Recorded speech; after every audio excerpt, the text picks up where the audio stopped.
자, 오늘 우리가 보는 이 5장은요, 아주 중요한 의미를 가지고 있습니다. 어떤 의미를 갖고 있냐면, 1장부터 4장까지는 지금 우리가 초대교회의 모습을 보고 있죠. 근데 1장부터 4장까지는 초대교회의 이상적인 모습, 이상적인 모습. 그런데 이 이상적인 교회의 모습이 서서히 좀 깨져가는 그런 모습. 그래서 5장부터는 교회의 어떤 모습이냐 따라합시다. 현실적인 모습. 그러니까 지금까지는 이상적인 교회의 모습. 아까 우리 지난주에 본 것처럼 7가지의 모습을 여러분 보셨죠? 7가지의 모습. 가령 뭐 성령이 충만했다든지, 모일 때마다 기사와 표적이 일어났다든지, 전도를 열심히 했다든지, 사도들의 영적 지도력이 아주 강력했다든지, 모일 때마다 한 마음 한뜻 되어서 분란도 없고 갈등도 없었다든지, 또 기꺼이 헌금하고 헌신하는 것을 부담스러워하지 않았고 구제와 선교를 열심히 했던 교회, 이것이 초대교회다. 우리는 이 초대교회의 가치를 우리가 본받아야 한다. 이렇게 말씀을 드렸는데, 이것은 4장까지의 모습이고 5장부터는 현실적인 모습으로 교회가 보여지는 그런 장이 바로 5장이다 라고 볼 수 있습니다.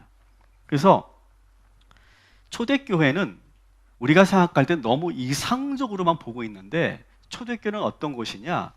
이상적인 교회와 현실적인 모습이 같이 공존하는 것이 초대교회다.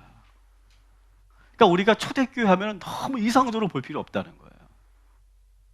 초대교회는 이런데 왜 우리 현실에 지금 우리 교회는 왜 이 모양이냐?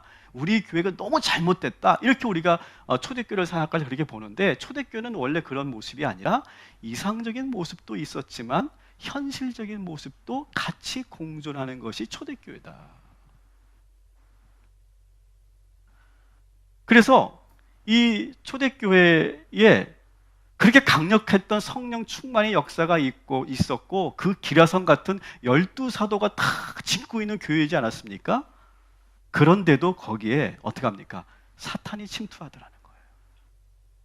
그 안에서도 여러 가지 교회에 그런 일들이, 사건들이 일어나더라는 거예요. 오늘 우리가 보게 된 이 헌금 문제, 물질 문제, 이것이 처음으로 시작이 되고, 그러면서 점점 도미노처럼 교회 여러 가지 문제들이 초대교회에 나타나기 시작해요. 계층 간의 갈등, 가령 유대 기독교인들과 이방 기독교인들 사이에 어떤 그런 보이지 않는 그런 알력과 갈등, 그런 것들이 초대교회 안에 있었고요. 그리고 보이지 않는 그런 경쟁들이 있었어요. 뭐 그리스도파냐, 개바파냐, 바울파냐 하면서 교회 안에서 여러 가지 그런 그 경쟁심들이 있었고요. 그리고 교리적으로 혼란스러웠어요. 그러니까 오늘 현대 교회는 그래도 많은 오랜 그런 역사와 전통을 통해서, 많은 토론과 여러 가지 역사적인 경험을 통해서 우리의 그 기독교 신학이 그래도 어느 정도 정립이 돼 있었죠. 초대교회는 그렇지 않았어요. 너무너무 그 신학적인 논쟁들이 아주 치열하게 이루어졌던 곳이 바로 초대교회였고요. 또 성도들이 사실은 조금 그 비윤리적인 행동을 하는 일들이 일어나기도 했어요. 그러니까 오늘 현재 교회만 그런 것이 아니라 초대교회도 여전히 많은 그런 불미스러운 일들이 일어나고 있었다라고 하는 거예요. 성경은 이런 초대교회의 모습을 숨김없이 보여주고 있다라고 하는 거예요. 성경은 교회를 미화하거나 불미스러운 일을 덮어두고 감추는 일을 하지 않아요. 성경은 교회의 실상을 숨김없이 그대로 보여주는 것이 성경이에요. 여러분, 그렇게 되면 어쩌면 선교에 지장이 있겠죠. 야, 교회가 이런 곳이야? 성도들이 이래? 야, 그러면서 오히려 선교에 지장이 있을지언정 그래도 성경은 주저하지 않고 교회의 모습을 있는 그대로 보여주고 있어요. 신약 성경은 초대교회를 이상적인 교회라고만 미화하지 않아요. 오히려 초대교회는 그러한 모습을, 그 교회의 민낯을 그대로 보여주면서 그 현실적인 모습이 객관적으로 드러남을 통해서 이 초대교회가 이 문제들을 어떻게 해결해 나갔는가, 어떻게 이 문제를 해결해야 하는가라고 하는 것을 우리들에게 해답을 주기 위해서 초대교회의 모습을 있는 그대로 우리에게 보여주고 있어요. 많은 그리스도인들이 그래요. 야, 기독교 언론들이 너무 문제다. 기독교 언론들이 너무 교회의 안 좋은 모습만 많이 보여준다. 뭐 교회의 어떤 재정의 문제, 목회자의 그런 윤리의 문제, 성도의 어떤 문제, 장로님들의 문제, 그런 문제를 너무 그렇게 공공연하게 기독교 언론들이 그것을 너무 노출시켜서 이것이 선교의 문제가 생긴다, 이렇게 생각하는 경우가 있더라고요. 그러나 저는 그렇게 생각하지 않습니다. 성경도 그렇게 생각하지 않아요. 여러분, 오히려 교회가 잘못되었으면, 교회가 부족하면 그것이 드러나서 그것이 변화되고 새로워지도록 하는 것이 하나님의 뜻인 줄 믿습니다.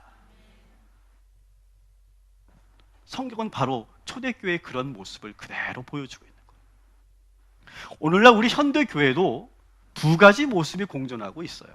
이상적인 모습과 현실적인 모습이 다 공존하고 있는 거예요. 그런데 제가 오늘 설교 제목을 어떻게 제가 정했습니까? 따라합시다. 시험을 통해 온전해지는 교회. 여러분, 교회가 시험도 없고 그냥 아무 문제도 없고 그냥 어떤 갈등도 없고 어떤 그런 긴장도 없고 그러면 교회가 잘 될까요? 그렇지 않아요.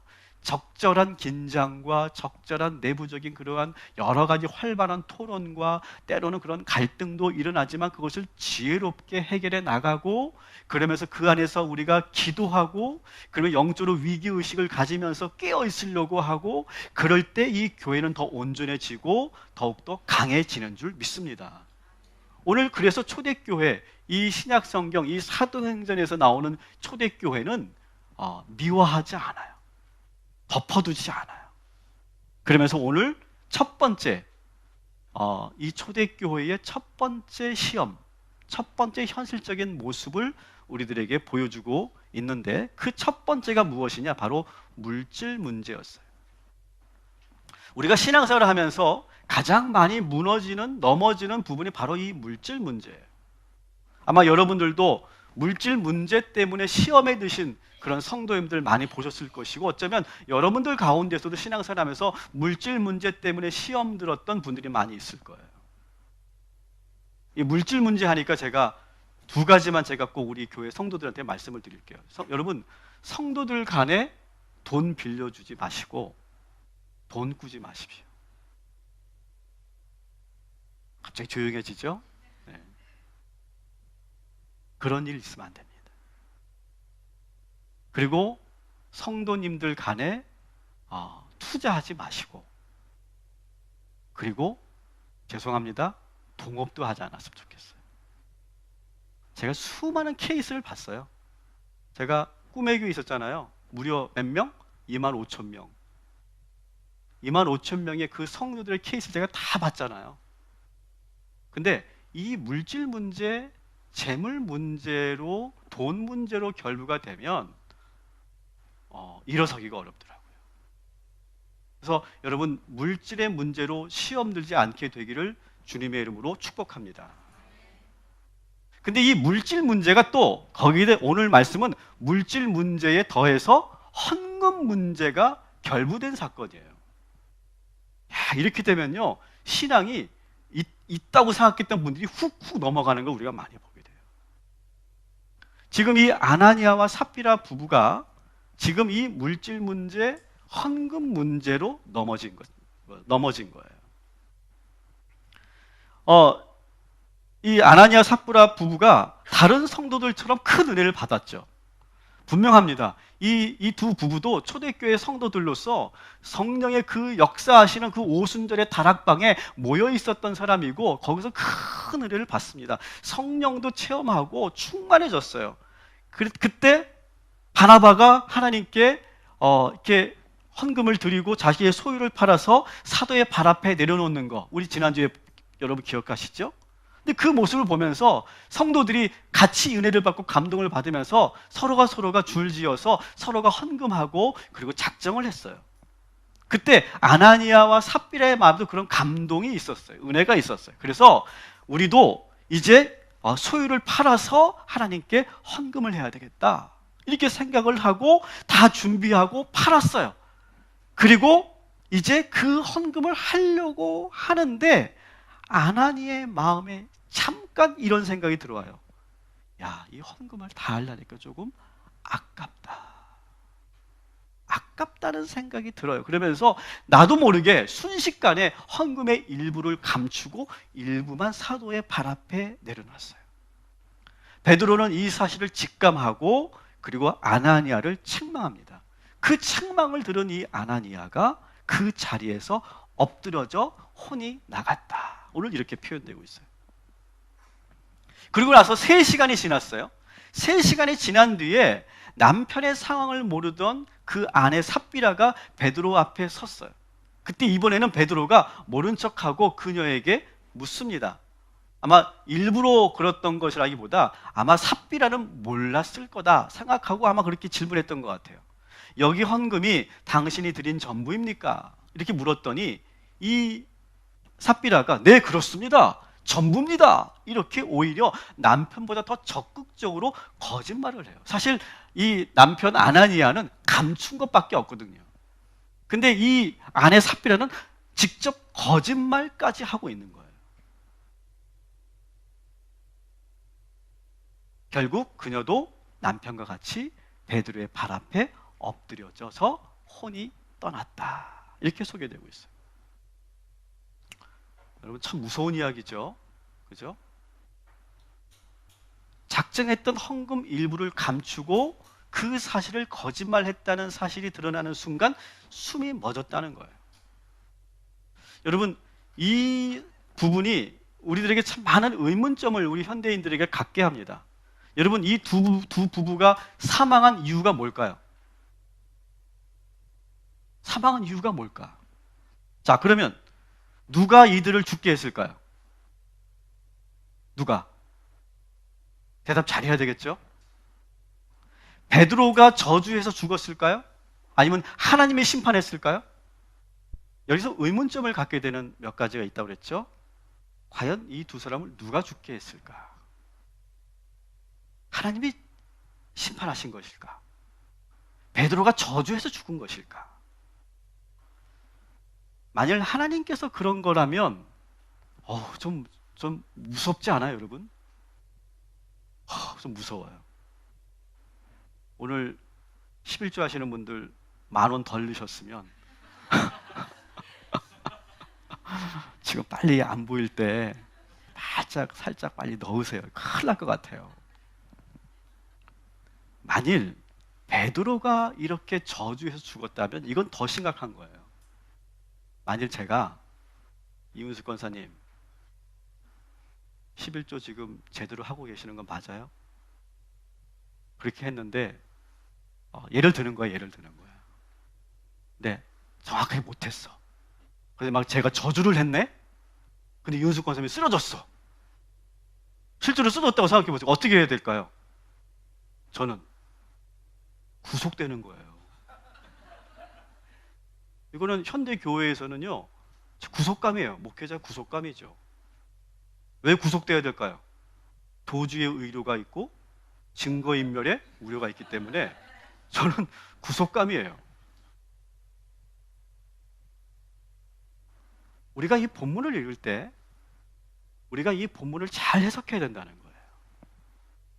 이 본문을 가지고 많은 경우 헌금을 강조할 때 이 말씀을 우리가 사용하는데 우리는 조심스럽게 사용해야 된다는 거예요. 여러분 이렇게 아마 이 말씀을 이 본문을 가지고 이렇게 설교하는 걸 여러분 들어보셨을 거예요. 하나님께 약속한 헌금을 안 드리면 하나님께서 심판하신다. 여러분 오늘 본문을 잘 보시면 하나님이 심판하셨다라고 하는 대목은 없습니다. 아나니아와 삽비라를 하나님께서 죽이셨다 그런 대목은 없어요. 사실 그렇게 본다면요 지금 여기 계신 분들 몇은 죽었어야 돼요. 여기 이 예배에 지금 올 수가 없어요. 아니 저는 이미 죽었어요. 초등학교 6학년 때. 저희 어머님이 11조를 하라고 저한테 1,000원을 주셨는데, 초등학교 6학년 때. 좀, 잊어먹었어요. 잊어먹었지만 10%는 좀 아까웠어요. 솔직히 말씀드려요. 제가 그래서 그거를 한 달간 가방에 넣고 다녔어요. 쓰지는 않았어. 감히 내가 쓸 수는 없잖아. 그런데 어느 날 정말 배가 고팠어요. 정말 더 이상 내가 이렇게 집을 가다가 여기 쓰러질 것 같더라고요. 그래서 제가 떡볶이 집에 가서 100원어치 떡볶이를 사 먹고 900원을 돌려받았어요. 거실러 받았어요. 그랬는데 가자마자 우리 어머니한테 뒤지게 혼났어요. 바보같이 떡볶이 집을 간 게 어디냐면 우리 교회 집사님이 하는 떡볶이 집을 간 거예요. 저는 또 팔아주려고 왔던 거지 사실은. 근데 우리 그 집사님이 우리 어머니한테, 집사님, 강 집사님, 석형이가 우리 집에 와서 떡볶이 100원어치를 먹는데 1,000원짜리를 내더라고요. 근데 그 당시 저희 어머니가 1,000원짜리를 주는 일이 없어요. 헌금할 때만 1,000원짜리 지폐를 주지 보통은 100원, 50원 그게 주거든요. 단번에 우리 어머니한테 걸려가지고 뒤지게 혼났어요. 그때 저는 죽었어야 돼요, 사실은. 이런 논리로 본다면 그때 저는 죽었어야 돼요. 아니, 그때 안 죽었어도 저는 26살 때 죽었어야 돼요. 또 11조 문제인데 그때는 전도사였어도 전도사였는데 한 3개월을 제가 11조를 안 냈어요. 그래도 뭐 모르겠지 그렇게 생각하고 이게 한 달 안 내고 2달 안 내니까 이게 또 습관처럼 되더라고요. 근데 3번째 안 되는 달에 담임 목사님이 저를 부르시는 거예요. 김석형 전도사님, 11조를 왜 안 하십니까? 전도사가. 와, 정말 죽겠더라고요. 정말 죽겠더라고요. 얼굴이 빨개지고 식은땀이 쫙 흐르고 뭐 어떻게 할 수를 없는 거예요. 그때 저 죽었어야 돼요. 그때. 여러분, 저만 그럴까요? 여기 계신 분들? 조사하면 다 나와요. 국정원이 개인 사찰로 다 하기 때문에 조사하면 다 나오게 돼 있어요.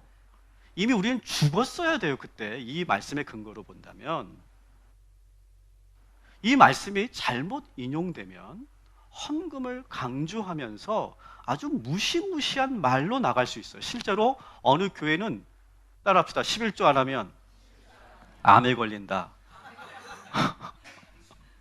실제로 강단에서 한 10,000명이 모이는 교회거든. 10,000명이 거기서 11조 안 하면 암에 걸린대요.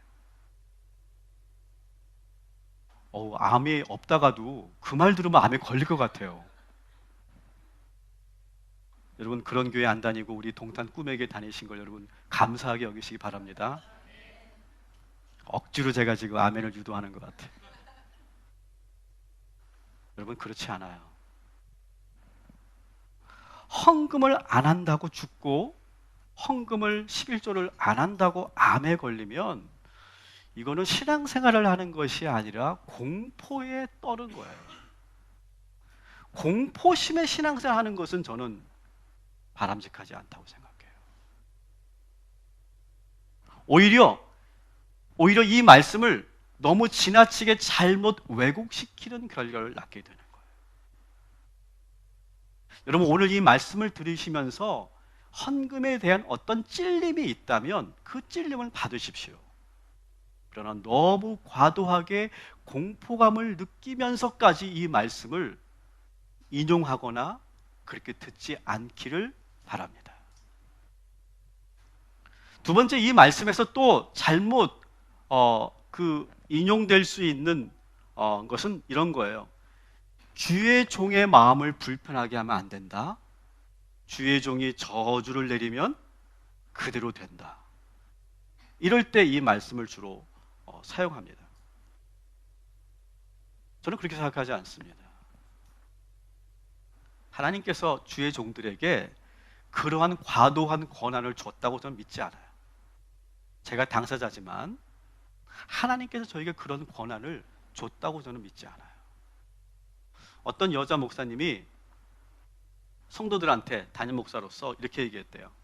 하나님께서 이 담임 목사에게 천국의 시민권을 주냐 안 주냐를 결정할 수 있는 권한을 줬다. 담임 목사에게. 그래가지고 자기 말을 안 들으면 너는 없어. 너는 끝. 너는 천국 시민권 내가 인정해 줄게. 그렇게 목회를 한다는 얘기를 들었어요. 여러분, 성경에 어디 그런 게 있어요? 담임 목사에게 그런 권한을 줬다고 하는 성경이 어디 있어요? 물론 있으면 좋겠어, 사실. 있으면 목회는 정말 편할 것 같아. 여기 안 오시는 분들 제가 그냥 전화 한 통화 해가지고 이 권한 가지고 행사하면 안 올 사람 없죠. 목회 편하겠죠. 얼마나 좋아요. 말 잘 들으면 천국 권한, 천국 시민권 주고 말 안 들으면 다시 도로 뺏고 얼마나 좋아요. 너무 쉽죠. 그러나 분명합니다. 하나님께서는 저희 주의 종들에게 그런 권한을 주시지 않았음을 믿으시기 바랍니다. 믿으세요. 그런 권한 저에게 없어요. 혹시 다른 곳에서 그런 말 하면 그거 이단이에요.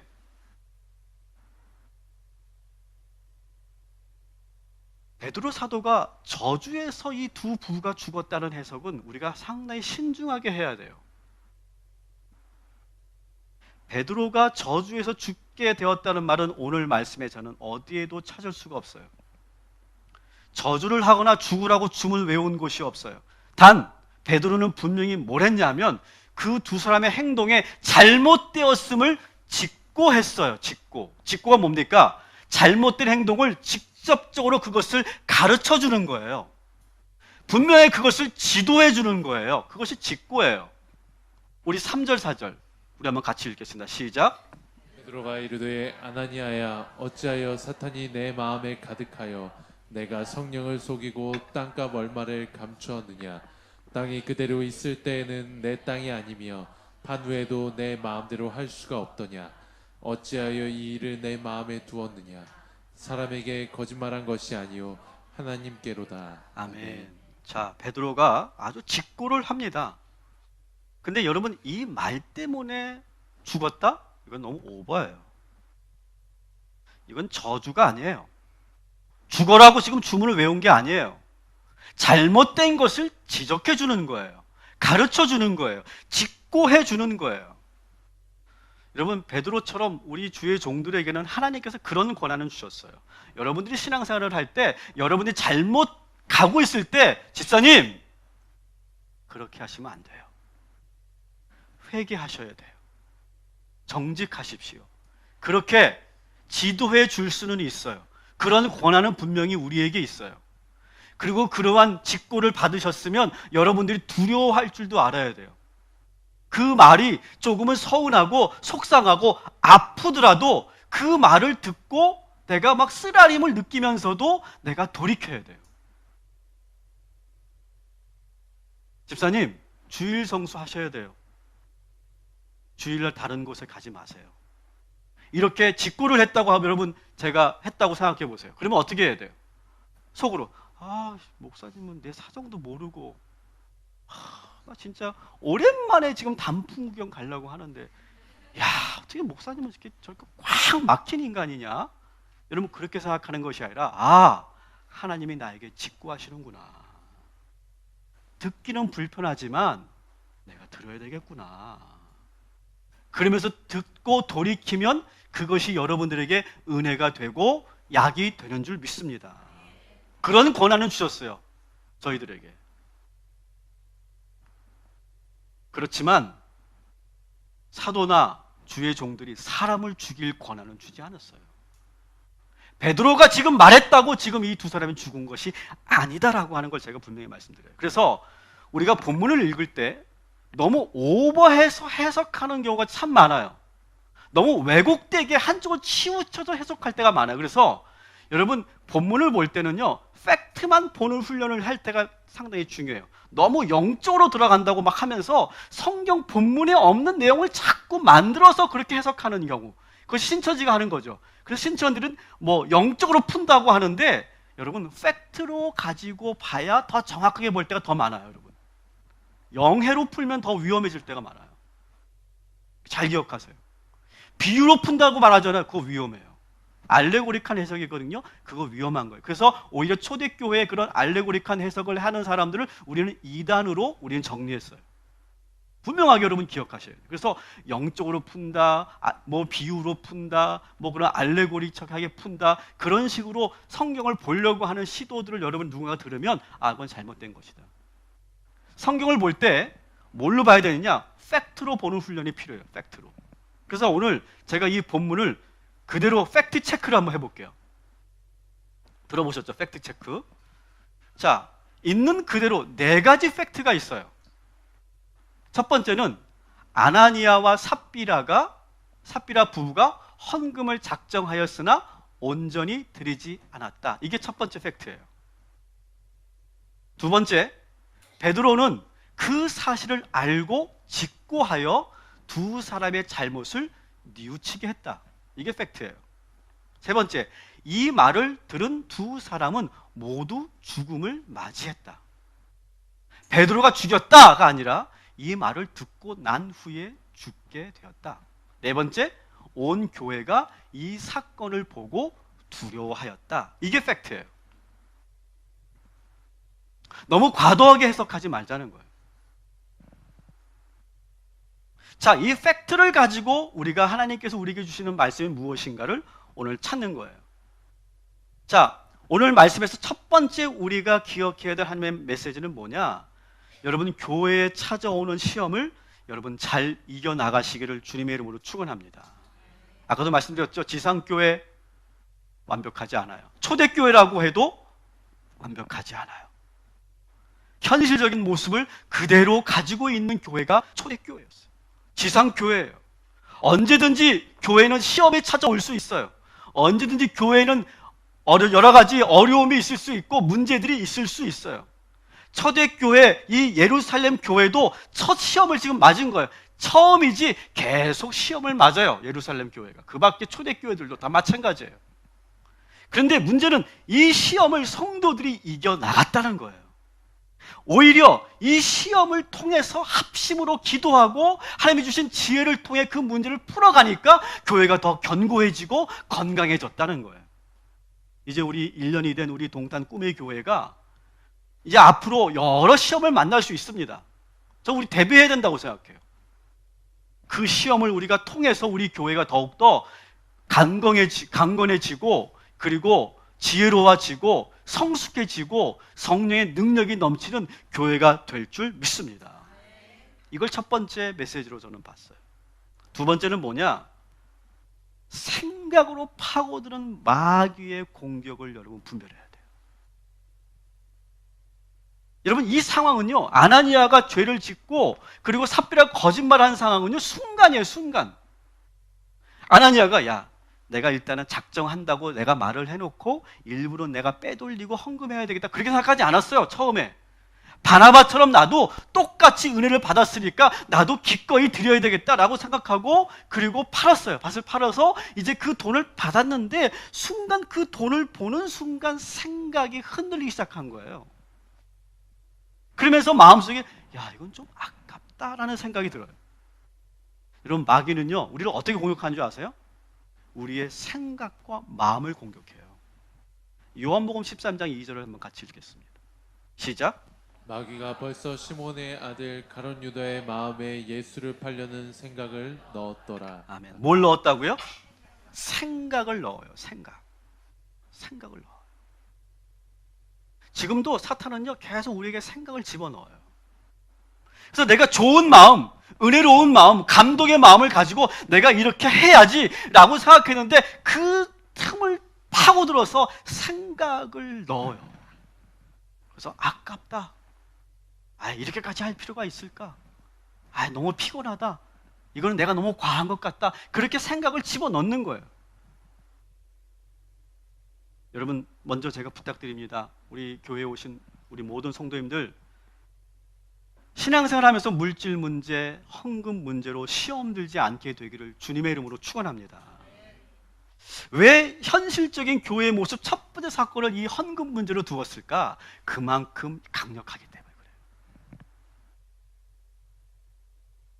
여러분, 우리가 은혜 충만하고 신앙생활을 기쁘게 할 때, 교회가 막 뭔가 잘 될 때, 그때가 사실은 조심해야 될 때예요. 초대교회가 이렇게 막 지금 7개의 가치의 모습을 가지고 계속 잘 나가고 있는데, 그때 이렇게 파고드는 거거든요, 사탄이.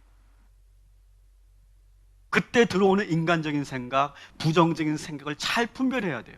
그리고 예수 이름으로 그것을 떨쳐낼 수 있어야 돼요.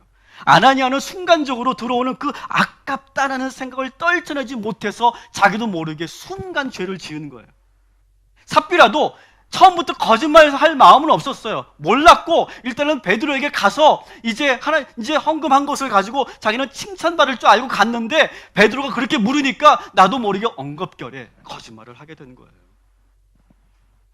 여러분, 신앙생활하면서 시험은 언제든지 찾아올 수 있어요. 중요한 것은 그 시험을 이겨내는 방법인데, 그것은 뭐냐? 우리의 생각을 잘 분별해야 돼요. 아, 이 생각은 지금 하나님이 주신 생각이고, 아, 지금 이 생각은 마귀가 주는 생각이구나. 속지 말아야 되겠구나. 거기에 내가 따라가지 말아야 되겠구나. 여러분, 그렇게 분별할 수만 있어도 우리는 마귀의 시험을 이기게 될 줄 믿습니다. 여러분, 한 주간도 여러분, 우리 주님께서 여러분의 생각과 마음을 지켜주실 줄 믿습니다. 마귀가 여러분의 생각을 공격합니다. 그 공격을 이겨내시기를 주님의 이름으로 축원합니다. 신앙생활 하면서 여러분, 물질에 시험 들지 마세요. 헌금 문제에 시험 들지 마세요.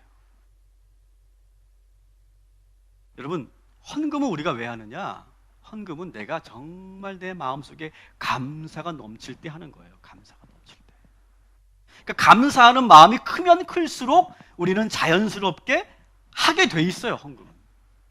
11조도 마찬가지고, 선교 헌금도 마찬가지고, 건축 헌금도 마찬가지고, 어떤 헌금이든 내가 감사하는 마음이 있으면 하게 돼 있어요. 하나님이 나에게 이런 은혜를 주셨구나, 정말 감사하다, 그렇게 생각하면 하게 돼 있는 거예요. 그게 사람의 마음이고 사람의 본성이고 우리 안에 있는 하나님의 형상의 모습이에요. 그래서 감사의 분량만큼만 하세요. 오늘 한 주간 여러분의 감사가 1,000원이면 1,000원 하세요. 괜찮아요. 뭐라고 안 할게요. 여러분 마음속에 감사가 넘치면 저절로 더 하시게 될 수 있는 거예요.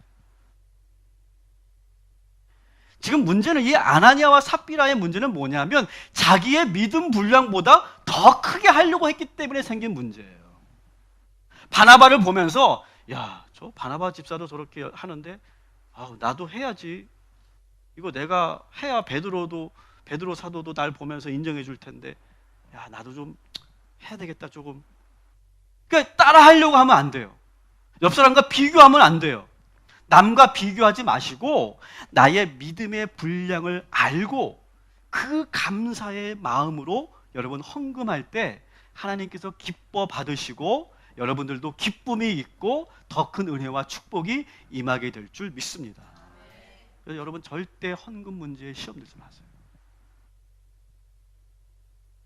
오히려 여러분 하나님께 감사할 수 있는 조건을 더 달라고 기도하세요. 감사의 마음을 달라고 기도하세요. 그 다음에 물질의 문제를 우리가 이겨나갈 수 있어요. 네 번째 따라합시다. 거룩한 두려움을 가집시다. 여러분, 이 사건을 계기로 남아있는 성도들이 이런 반응을 보이죠. 5절에 보니까 이 일을 들은 사람이 다 크게 두려워하였다. 11절에 보니까 온 교회와 이 일을 들은 사람들이 다 크게 두려워하였다. 그래서 다들 이 사건으로 인해서 두려움을 갖게 됐어요. 근데 여러분, 이 두려움은 공포감이 아니라는 걸 여러분 꼭 기억하세요. 이 사건, 이 불미스러운 사건으로 인해서 성도들은 어떻게 변했을까요? 야, 이제는 함부로 내가 말하지 말아야 되겠다. 함부로 내가 약속하지 말아야 되겠다. 내가 한 말에는 책임을 져야 되겠다. 하나님을 절대 속일 수 없다. 그런 것들을 지금 이 초대교회 성도들은 이 사건을 통해서 알게 된 거예요. 여러분, 우리가 신앙생활하면서 거룩한 두려움, 이것은 우리 신앙에 큰 도움이 돼요. 근데 공포감은 도움이 안 돼요. 두려움과 공포감은 차이가 있어요. 뭐냐면 공포감은 하나님이 우리를 죽일 수 있다. 하나님은 우리를 멸할 수 있다. 우리를 그냥 끝장낼 수 있다. 한 번에 훅 갈 수 있다. 이렇게 생각하는 것은 공포감이에요. 근데 거룩한 두려움은 뭐냐? 어떤 사건을 경험하고 나서 하나님을 경외하게 되는 거예요. 여러분, 마틴 루터가 이런 일이 있었어요. 마틴 루터가 친구랑 함께 걸어가는데 갑자기 바로 옆에 있던 그 친구가 벼락을 맞아 죽었어요. 근데 그거는 하나님이 한 게다 그런 의미가 아니에요. 그냥 자연현상이에요. 자연현상. 자연현상으로 그게 벼락을 맞았는데 생각해보세요. 바로 옆에 있는 친구가 이렇게 죽으니까 얼마나 무서웠겠어요. 근데 그 두려움 때문에 루터가 변합니다. 두려움 때문에 더 진지하게 하나님을 찾게 돼요. 그 두려움을 갖기 시작하면서 말씀을 더 연구하기 시작하고 더 겸손하게 기도하기 시작해요. 그러면서 그 두려움의 경험을 토대로 해서 종교 개혁을 일으켰던 거예요. 여러분, 오늘 우리가 이 예배를 드리는 이유가 뭘까요? 하나님을 향한 두려움이 회복되시기를 주님의 이름으로 축원합니다. 그래서 거룩한 두려움의 체험, 이것은 너무너무 좋은 거예요. 너무너무 귀한 거예요. 여러분, 오늘 하나님을 두려워하시고 하나님을 경외하시고 하나님을 여러분 온전히 올려드리는 저와 여러분이 되기를 주님의 이름으로 축원합니다.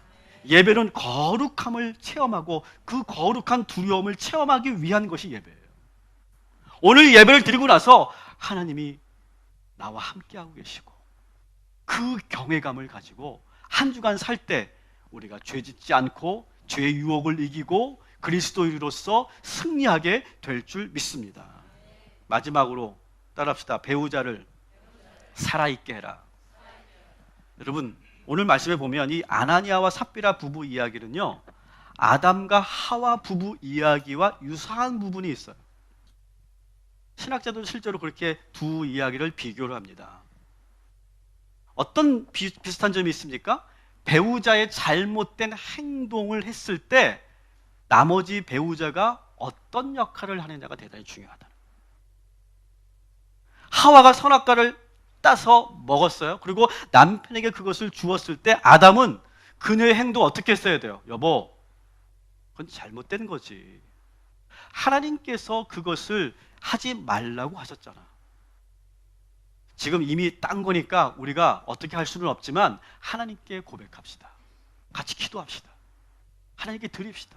이렇게 했어야 되는 거예요. 그런데 그 딴 걸 보고 모른 척하고 그냥 같이 먹어버렸어요. 아나니아도 지금 어때요? 아나니아도 숨겼어요. 그 헌금을 숨겼어요. 근데 그 숨긴 것을 이 삽비라가 알았어요? 몰랐어요? 알았어요? 몰랐어요? 알았어요. 5장 2절 같이 읽습니다. 시작. 그 값에 얼마를 감춤해 그 아내도 알더라.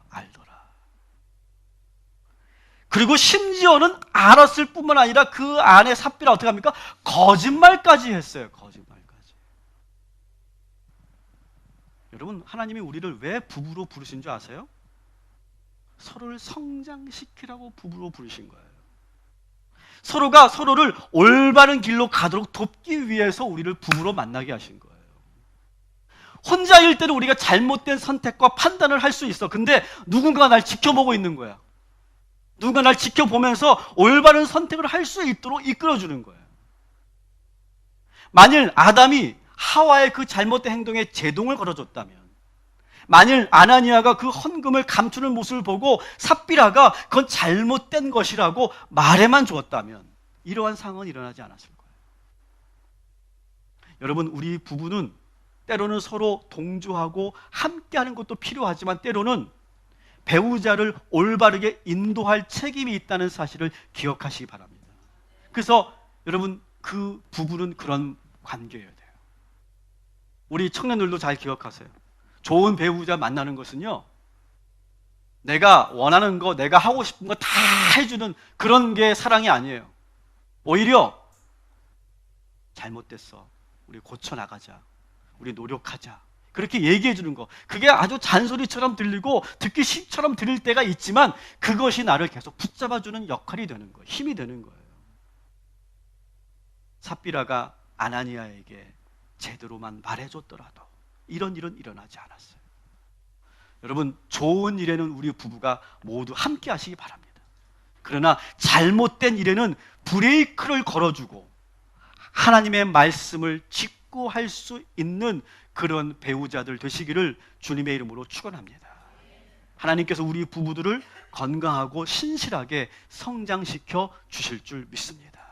자, 이렇게 오늘 우리 이 말씀을 팩트 체크하고 나서 보니까 이 5가지의 그런 메시지가 있다는 것을 우리가 알게 되죠.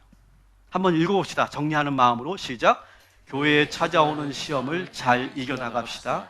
생각으로 파고드는 사탄의 공격을 이겨냅시다. 신앙생활 하면서 물질에 시험 들지 마십시다. 거룩한 두려움을 가지십시오. 배우자를 영적으로 살아있게 합시다. 이 말씀으로 여러분 받으시고 한 주간 여러분 승리하시기 바랍니다. 말씀을 정리합니다. 모든 교회는 이상적인 모습과 현실적인 모습이 공존합니다. 그러나 이런 시험들을 통해서 교회는 무너지지 않았고 더욱더 성숙해져 갔고 온전해져 갔어요. 교회를 교회되게 하는 여러 시험들을 잘 이겨나가는 우리 동탄 꿈의 교회가 되기를 주님의 이름으로 여러분 기도해 주시고, 그리고 그 어려울 때 함께 해 주시고 합심하여서 그 문제를 하나하나 해결해 가는 건강하고 성숙하고 능력이 있고 작지만 강력한 교회가 되기를 주님의 이름으로 축원합니다.